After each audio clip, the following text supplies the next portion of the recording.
Жолбарыс пен қоян ертегісі. Ертеде, қалың орманның дәл төрінде жолбарыс патша өмір сүріпті. Алып айбарлы, қаһарлы жолбарыс көрген аңын тарпа бас салып жей беретін болған.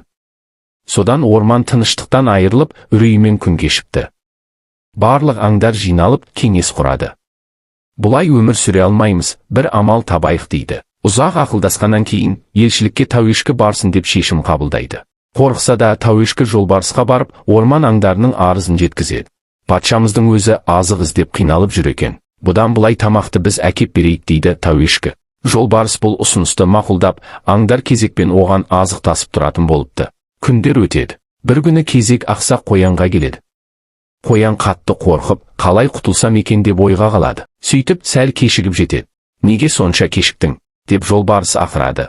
Қоян болса демігіп тұрып, тақсыр, сізге азық жетпес деп, өзіммен бірге бір туысымды ертіп келе жатыр едім. Бірақ жолды жапқан сіз секілді бір жолбарыс оны жем қылды. Мен әрең қашып құтылдым, дейді.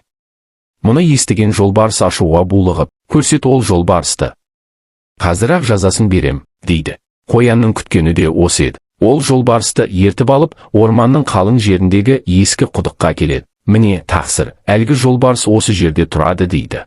Жолбарыс құдыққа үңілгенде судың бетінен өз бейнесін көреді. Бірақ оны басқа жолбарыс деп ойлап, сен кімсің, деп айқайлайды. Ашуға булыққан жолбарыс әлгі жолбарысты ұстаймын деп құдыққа секіріп кетеді. Осылайша ақылды ақсақ қоянның тапқырлығының арқасында орман халқы жолбарыстың қаһарынан құтылып, қайтадан бейбіт өмір сүрген екен.